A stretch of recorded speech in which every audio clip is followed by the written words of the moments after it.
Alors, on va faire de l'hypnose ericksonienne. L'hypnose ericksonienne, c'est une hypnose qui est permissive en apparence. Il faut imaginer donc, Milton Erickson, l'un de mes mentors, qui lui en fait recevait des patients qui pouvaient être résistants parfois, et il n'arrivait pas en fait à faire typiquement de l'hypnose classique. Il faisait des suggestions directes, mais quand on me dit à moi un ordre en me regardant comme ça, va ouvrir la fenêtre, j'y vais pas. Je vais questionner pourquoi il veut que j'ouvre la fenêtre, et donc je serai plutôt résistant. Par contre, les personnes qu'on a vues ici, ça veut dire qu'elles sont à la fois suggestibles et sur le versant positif, créatives. Donc tous ceux qui avaient les bras qui se lèvent, la carte qui restait collée ou la sensation de flottement, c'est génial. Ça veut dire que par l'état de conscience modifié, vous arrivez à accéder à vos ressources et vous pouvez créer votre vie. Rappelez-vous, qu'est-ce qu'il disait saint Thomas déjà? J'avais rien vu. Il n'a rien vu, rien entendu, pas vu, pas pris. Alors, la personne qui me le rapportait, le saint Thomas un peu modifié, elle fait « Je ne vois que ce que je crois ». Ça veut dire que notre croyance en ce qui est possible, ce qui n'est pas possible, rien à voir avec les religions, ça affecte notre vision du monde et notre suggestion, notre petit moulin à parole. Donc Milton Erickson, c'était très fort pour biaiser l'inconscient des gens avec leurs demandes. Ce qui fait que quand il discutait avec les gens, quand on voit ces vieux séminaires, alors je vous montre un livre, c'est du lourd, Erickson. J'en prends un au pif, juste pour vous montrer le monsieur. Je n'ai aucune action avec sa tasse, mais même si c'est une bonne maison d'édition. Mais là, vous voyez la photo du bonhomme, et quand vous voyez ces scripts, vous pouvez le feuilleter si vous voulez. Écrit en français, vas-y, feuillette. Ça fait le bruit du feuillette. Il y a des pages, c'est du lourd. Et c'est écrit tout petit en plus. Donc quand lui faisait ses séminaires, c'est pas forcément lui qui écrivait. C'est ses scribes, ses disciples, ses étudiants. Et quand on regarde les vidéos qui datent de 1979, où on est dans la pièce avec Milton Erickson, il faut le regarder parler. Et comme quand on parle ici, et il discute avec les étudiants. Nous, on sait qu'il fait de l'hypnose ericksonienne, parce qu'il s'appelle Erickson. Puis nous, on l'a appris. Mais à l'époque, ces étudiants, ils ne savent pas ce qu'il fait. Et en fait, le génie, il est en train de les hypnotiser. Avec les yeux ouverts, comme ça, en faisant un petit bâillement au milieu.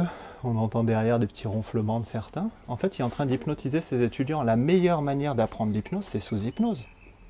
Vous êtes d'accord? Donc du coup, Milton... Ah, peut-être. Pas encore sûr de vouloir rentrer sous hypnose pour apprendre l'hypnose? Donc du coup, finalement, Milton Erickson, lui, utilise une hypnose permissive. Il laisse le choix apparent à la volonté du sujet de changer. En fait, dès qu'il y a la demande, quelque part, par des techniques, et l'état de conscience modifié, il va influencer la personne. Si quelqu'un me disait, par exemple, « Je veux arrêter de fumer », me le disait à la pause, à l'entracte. Moi, je l'entends. C'est ma tête de fouine espiègle. Fouine, espiègle. Et là, je me dis, je pourrais lui faire l'arrêt tabac, parce qu'il me l'a demandé. Donc nous, en tant qu'hypno, il faut d'abord qu'on ait une demande, un objectif, quelque chose de formel. Vous avez un objectif, soit en confiance en soi, ça peut même aller jusqu'à l'arrêt tabac, si tu veux. Vous avez une idée? Ce qu'on pourrait traiter ici, en cabinet public? Le lâcher-prise? La confiance? Non? Il y a quelque chose qui peut être accessible et ludique. Je ne sais pas du tout si c'est accessible ou ludique. Ça y est, je suis peut-être déjà trop. Je deviens systématiquement rouge écarlate quand je dois parler en public. Et au bout de 10 minutes, ça va mieux, mais sinon, ça me fait rien. Tu voudrais qu'en fait ce soit moins écarlate, plus facile quand tu prends. J'aimerais bien que ce soit rien du tout. Dans une réunion, c'est plus sympa. D'accord.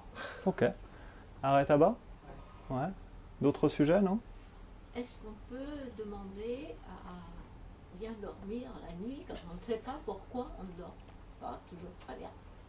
Si tu as la solution, je veux bien, moi. Ah ben, C'est qui bosse la nuit, en automatique? Quand vous dormez, c'est le territoire du conscient ou de l'inconscient? c'est l'inconscient. C'est l'inconscient, bien sûr. Ouais. Ouais. Mais justement, il ne s'endort pas à fond, quoi. Alors,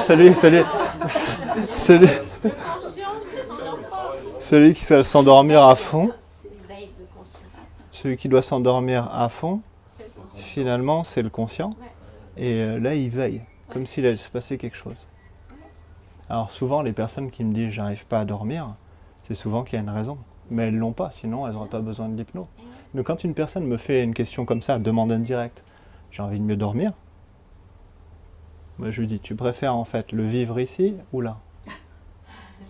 Moi je sais ce que tu vas dire. C'est plutôt tranquille quand on est calé sur la chaise et que personne ne nous voit. C'est comme ça souvent qu'on s'endort. Il y a certaines personnes qui baillent à côté de toi, à droite, à gauche. Et l'inconscient, quand tu discutes avec lui, Bah, il peut répondre avec toi sous forme de bâillement qui va de ce côté. Hein. Tout à l'heure, je baille. Mais regardez. Prépare-toi à dormir. Regarde, c'est impressionnant. Regarde, les paupières deviennent de plus en plus lourdes. De plus en plus lourdes. Tu as envie de cligner des yeux et tu clignes des yeux de plus en plus. Les paupières deviennent lourdes, de plus en plus lourdes. Et je me rapproche, et au plus je me rapproche, je vais claquer des doigts et tu dors profondément dans un état d'hypnose. Oh là là. Et tu gagnes en confiance et tu dors autant que tu veux. Ça, c'est des suggestions directes. Mais ça ne marche pas pour tout le monde. Alors là, tu peux revenir à toi et sortir totalement d'hypnose. On a Frédéric toujours, hein. Frédéric qui est réceptive à l'hypnose classique. Donc quand je suis en train de faire de l'hypnose conversationnelle avec vous, en ratissant large, confiance en soi, arrêt tabac, insomnie, il y a d'autres trucs, profitez. La douleur, c'est possible. On en revêt des choses aujourd'hui. Ben oui, la douleur en fait. Quelqu'un me demandait récemment comment on gère des douleurs chroniques. Auto-hypnose. Ça évite d'aller payer des séances en hypnose. Hétéro-hypnose, c'est je reçois de l'hypnose. Auto-hypnose, c'est je le fais tout seul. Vaut mieux que la personne soit autonome. Puis du coup, ça coûte moins cher et nous, on est plus heureux parce qu'on a plus de temps pour aller faire de la batterie, de la moto et d'autres choses.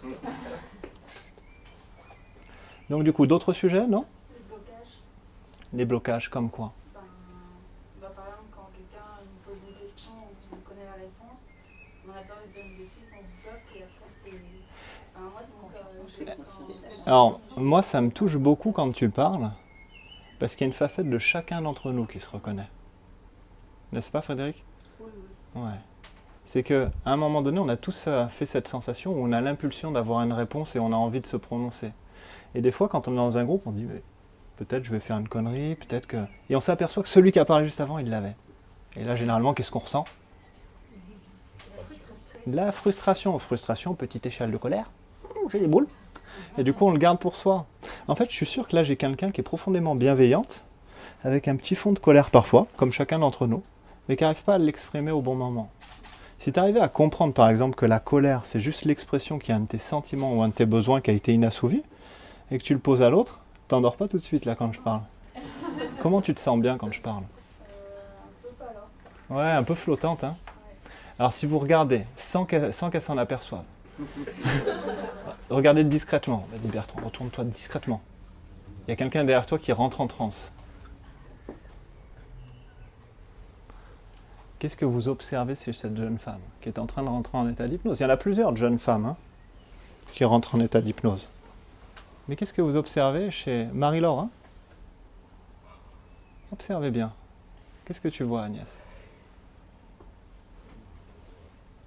Ça y est, je suis toute gênée. Super.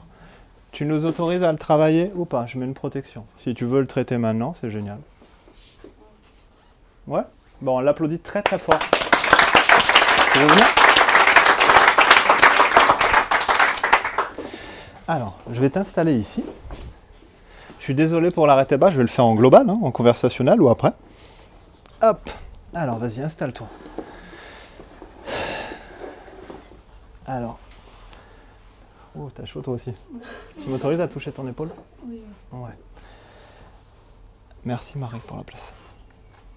Qu'est-ce que tu as besoin pour te sentir en confiance? Qu'on demande à tout ce public. Vous êtes à peu près une 38aine ou une 35aine. Il y en a peut-être qui se sont échappés ou peut-être moins. Je crois que vous êtes 32, 33. Qu'est-ce que tu as besoin de ces gens bienveillants? De pas juger. Alors ton inconscient, quand on dit pas licorne, pour Bertrand il pense citron. Quand on dit pas citron, il pense citron.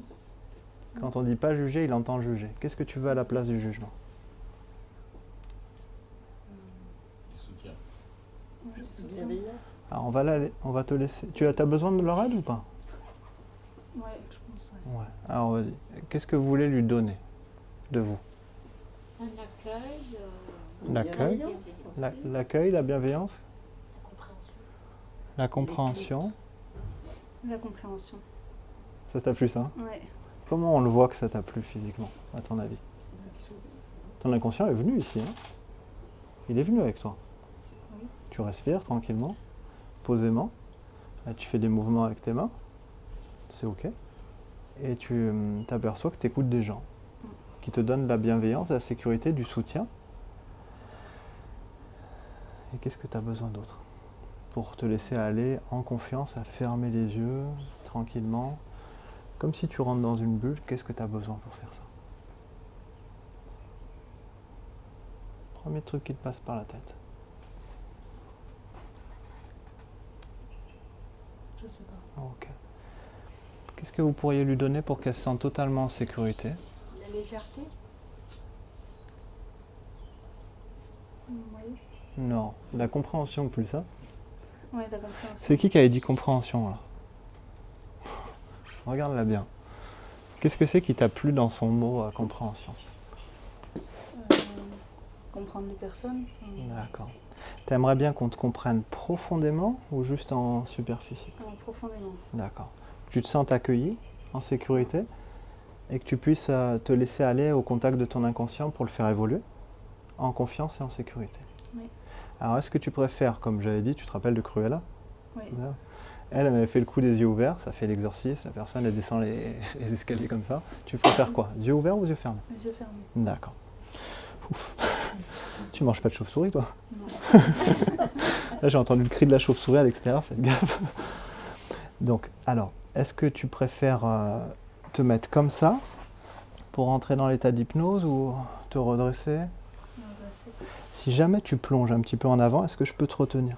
Oui. D'accord. Alors je t'invite à fermer les yeux, tranquillement, et à prendre une bonne respiration. Vous pouvez faire l'exercice si vous avez envie de rentrer en état d'hypnose, puisque quand on rentre dans cet état, en fait, on s'aperçoit, comme l'a dit Marie, que c'est quelque chose qu'on vit tous les jours. Et ce que l'on commence par faire, c'est prendre une bonne respiration et s'apercevoir que le rythme cardiaque ou la respiration est un peu rapide au début. Et on peut sentir peut-être, et on l'a tous vécu, une certaine gêne à certains moments de notre vie, que ce soit en public ou tout seul. En tout cas, ce qui est très intéressant, c'est que même dans ces moments-là, il existe une facette de nous-mêmes bienveillante, que l'on appelle l'inconscient, qui est toujours là pour nous aider. Et cette facette de nous-mêmes, elle n'a qu'un seul but, c'est nous faire évoluer, de révéler notre potentiel, de nous permettre de nous développer. C'est pour ça qu'il y a certaines personnes, même, ça peut paraître incroyable, qui arrêtent de fumer, ça peut être sur un claquement de doigts, ou qui modifient un comportement qui était devenu limitant. Et là, je vais demander à ton inconscient, simplement, en fait, d'imaginer ce qui le limitait.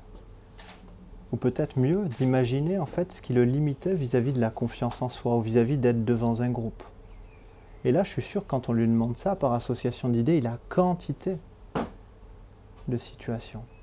Et ce que je vais proposer, c'est de symboliser ces situations par quelque chose comme un objet. Et ce que je vais demander à Marie-Laure, c'est à quoi ressemble cet objet qui représente le manque de confiance? Une balle. Une balle. Elle est de quelle couleur, cette balle? Orange.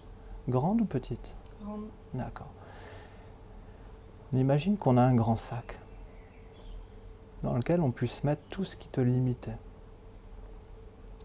Tu as envie de le mettre où, ce sac? Dehors. D'accord. Ce serait où dehors par rapport à toi, en gardant bien les yeux fermés, en imaginant la pièce?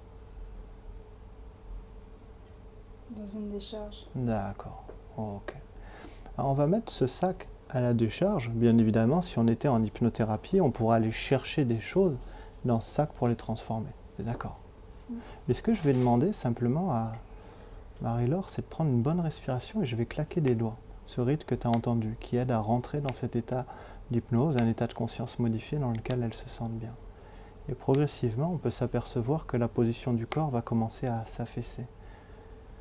La respiration est plus profonde. Et qu'un silence peut appeler un autre silence. Ou peut-être que ce silence se remplit de mots, d'idées nouvelles. En tout cas, ce qui est sûr, c'est que dans cet état d'hypnose, il y a des pensées positives qui vont pouvoir émerger progressivement. Et que dans cet état d'hypnose dans lequel elle rentre, il y a une partie qui peut être consciente et se mettre de côté pendant que l'inconscient travaille.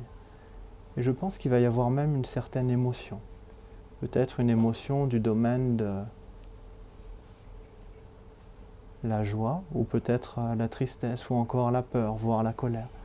En tout cas, ce qui est sûr, c'est que quand elle se laisse aller progressivement et simplement, une sensation physique commence à changer, comme le bruit des oiseaux, tranquillement, qui s'enveloppe dans la séance et la met dans une bulle. Certaines personnes peuvent commencer à bâiller pour plonger dans un état profond Et il n'y a pas forcément besoin de bâiller ou de plonger plus profond que ce qu'on peut imaginer, puisque l'inconscient sait que l'on sait que tu sais.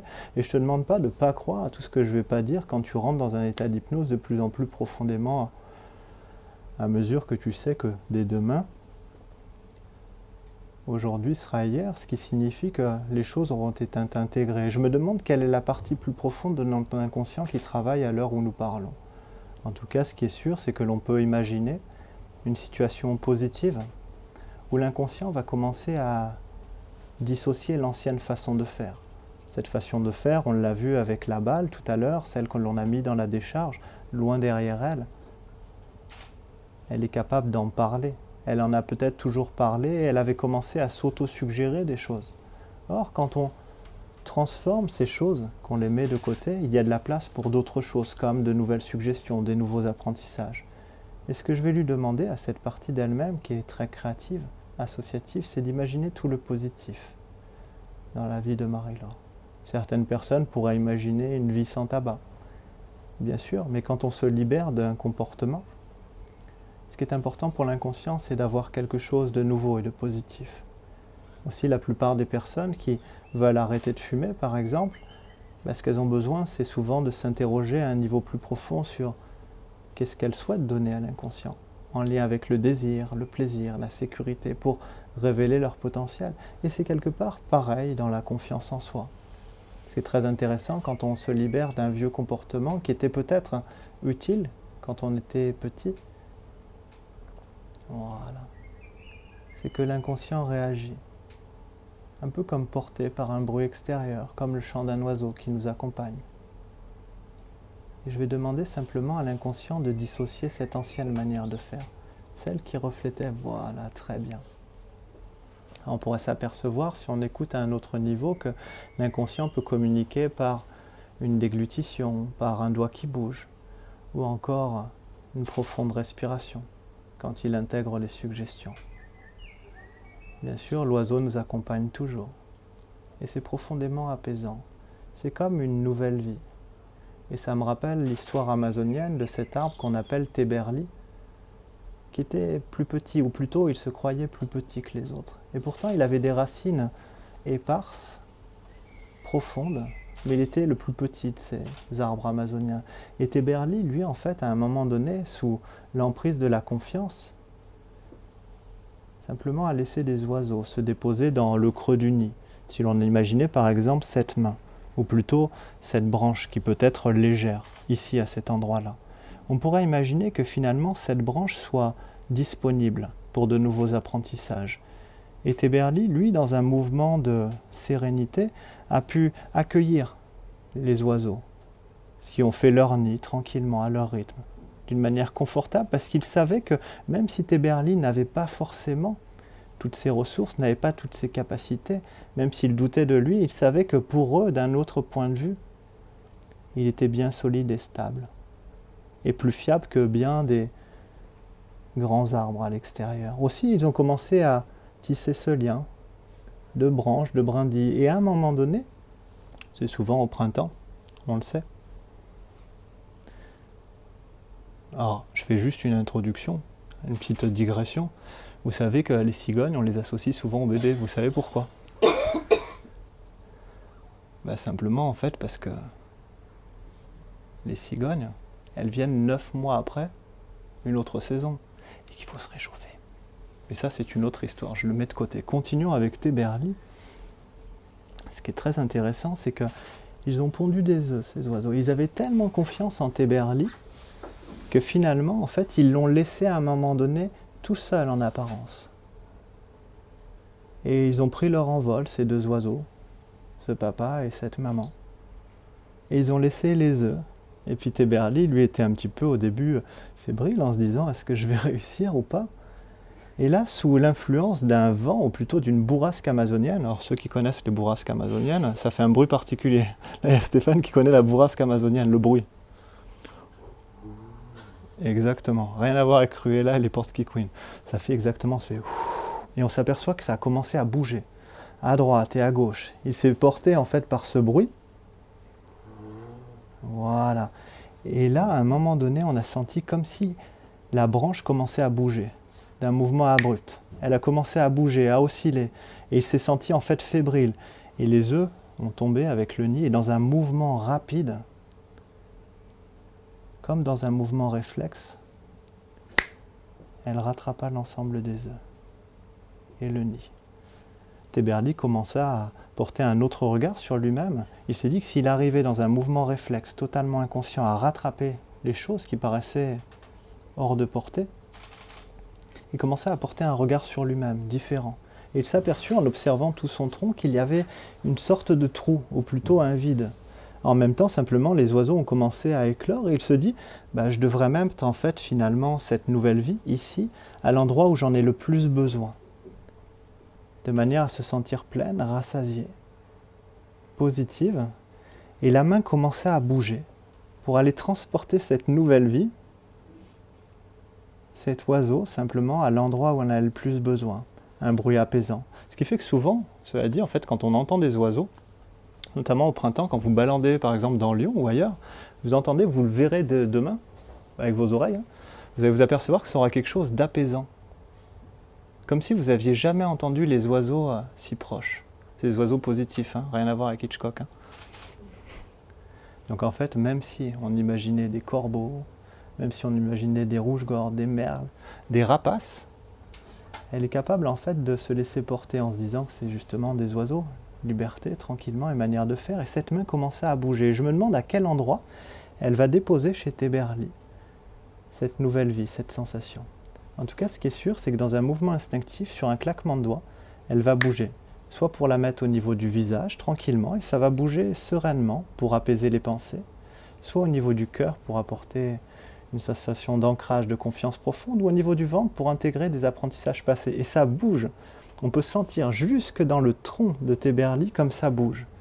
Et cette main continue de bouger tranquillement, de manière automatique, et ça peut même surprendre, ça peut même nous faire rire.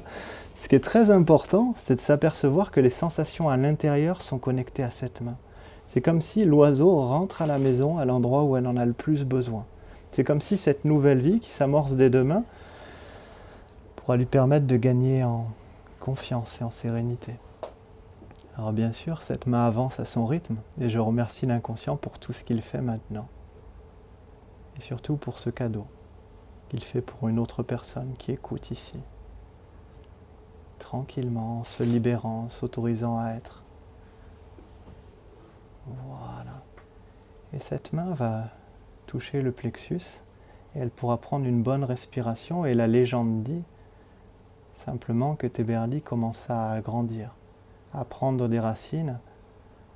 La sève commençait à monter dans tout le corps et son tronc simplement et le corps, ça commençait à se redresser tranquillement et elle grandit, jusqu'à dépasser même certains grands arbres. En tout cas, ce que j'aimerais qu'elle imagine maintenant, c'est qu'elle garde tout l'utile de ce vieux comportement. Garder par exemple la sécurité, la capacité à être en confiance, à se sentir protégée.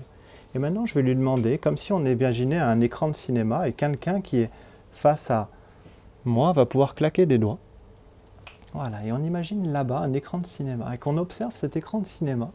Et je vais lui demander de s'imprégner de mentors, de personnes en fait qui représentent la confiance en elle. Ça peut être des hommes ou des femmes, des personnes célèbres ou pas. En tout cas, elle les observe, elle respire, elle s'inspire. Et entre deux claquements de doigts, une minute d'un temps mécanique dans notre réalité partagée va s'écouler. Et ce temps va paraître très court. Et pourtant, l'inconscient identifie tous ces comportements chez ses mentors, des personnes totalement confiantes, des hommes, des femmes, des personnes célèbres ou pas. Et même un raclement de gorge peut nous aider à plonger dans un état plus profond. C'est agréable. Voilà, super, très bien. Et pendant que tu observes tout cela, l'inconscient travaille. Il y a un visage particulier, positif, de quelqu'un que tu admires et qui reflète la confiance en soi, le lâcher-prise, une certaine aisance oratoire. Et ce que l'inconscient est capable de reconnaître chez l'autre, c'est qu'il a un peu en soi. Et c'est quelque chose de positif. Elle respire, elle imagine quelqu'un de positif, charismatique et positif. Voilà. Quand c'est fait, l'inconscient fait ce signe et je l'en remercie. Et je me demande, c'est la déglutition ou le doigt, très très bien. Et maintenant, je vais demander à l'inconscient de permettre à Marie-Laure de s'observer avec ce nouveau comportement. Elle s'observe en public, elle s'observe rayonnante en prenant peut-être la parole, en ayant confiance en elle. Ça change la donne. Et elle prend plaisir à observer cela, tranquillement et sereinement. Naturellement, je demande à l'inconscient d'identifier tous les déclencheurs de l'ancien comportement pour y accrocher le nouveau comportement et le déclencher de manière opportune, au moment adéquat. Quand c'est fait, l'inconscient fait ce signe que l'on sait et je l'en remercie. Très bien. Maintenant, revenons simplement en Amazonie et observons simplement Téberli au milieu des grands arbres. Pendant que il gagne en confiance, en sérénité, en prenant sa place. Marie-Laure respire. Tranquillement, sereinement, de manière autonome. Elle récupère ses capacités physiques et tu t'aperçois que tu es à l'ICH à Lyon, qu'il y a quantité de personnes bienveillantes, sécurisantes et compréhensives qui sont là et qui s'apprêtent à applaudir. Parce que ce que tu as fait pour toi, probablement que par résonance, par effet ricochet, ça a dû toucher certaines autres personnes. Peut-être que des personnes commencent à changer certains comportements pour en adapter des plus sains. Et ça, c'est grâce à toi. Elles sont peut-être reconnaissantes. En tout cas, ce qui est sûr maintenant, quand tu t'apprêtes à sortir de cet état d'hypnose, tu peux garder un bon souvenir de tout ça et garder simplement ce qui est utile pour toi. Tu peux commencer à redresser ton corps, à récupérer l'usage de tes mains. Voilà, en intégrant tout ce qui est bon pour toi. Tu récupères tes sensations physiques, tes sensations dans tes jambes et tes pieds. Voilà. Ton buste, ta tête, en redressant ton corps à ton rythme. Tu récupères tes capacités émotionnelles, psychiques, mentales, voire spirituelles, en intégrant tout ce qui est bon pour toi. Et quand tu te sens prête, tu reviens ici et maintenant et tu sors d'hypnose à ton rythme et tu ouvres les yeux.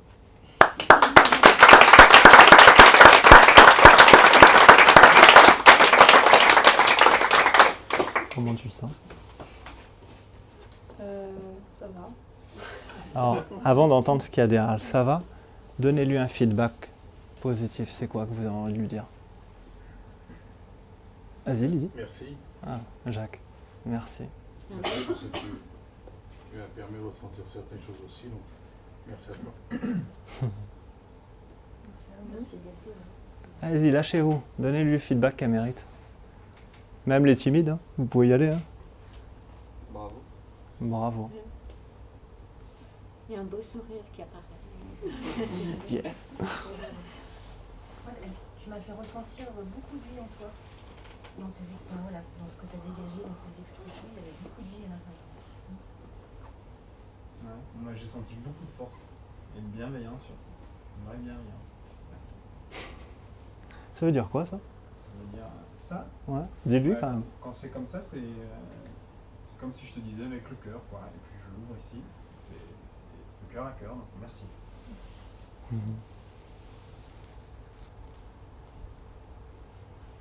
Moi, je te dis merci pour les émotions que j'ai ressenties. Je me sentais reliée un peu avec toi. C'est bon? Intègre tout ce qui est bon pour toi. Comment tu te sens maintenant avec ces feedbacks là? Moi j'ai eu nounours et grabataire. Toi t'as eu je te parle de cœur à cœur, tout ça. Comment tu te sens? Bien. Ouais. Qu'est-ce que tu as envie de faire après ça? Demain pour montrer à ton inconscient que tu bouges. C'est quoi la première action que tu as envie de faire? Que tu as envie? Appeler ma grand-mère. C'est quelqu'un d'important pour toi? Oui. Elle sait qu'elle est importante? Oui. Donc demain tu vas l'appeler? Oui. Autre chose qui te ferait envie demain pour toi? Penser à mon avenir, plus... Alors moi j'ai envie de te faire un cadeau. T'étais pas dans les... C'était dans les gagnantes, direct. J'ai le droit de transgresser une règle. En fait, ce que je vais t'offrir, c'est un truc que certains ont gagné en fait. Normalement, il n'y en avait qu'un qui gagnait, il y en a déjà 3, il y en a une 4e. Plus il y a un arrêt tabac peut-être au fond, on ne sait jamais. Des fois, le mec, il fait des trucs en différé, les gens sont touchés. J'ai envie de t'offrir l'OFTA. C'est un assessment qu'on a fait pour les valeurs et talents. Tu demandes à Marie tout à l'heure et tu me dis, si tu le veux, c'est un cadeau. Et derrière, en fait, ça te permet de connaître tes valeurs et donner du sens. Si tu as envie. Mais toi, pour ton inconscient, qu'est-ce que tu as envie? Pour penser à ton avenir. C'est quoi? L'écrire sur un papier, faire des dessins? Moi, je fais des Monsieur Patate. Mais ça ne change rien. Non, c'est autre chose. Si c'est trop perso, garde-le. Hein. Non, c'est pas trop Ok. perso, j'ai envie d'entamer un tour du monde et du coup tracer sur la carte les pays que j'aimerais bien aller voir. Regarde-les, les mignons là-bas. Tour du monde. Donc tu vas entourer sur une carte les pays que tu as envie de voir. Ouais. Est-ce que tu peux le faire dans les jours qui... genre ce week-end ou les jours Ce qui suivent? week-end. Ok, super. Bon, bah on peut l'applaudir. Hein. Merci à toi. Super.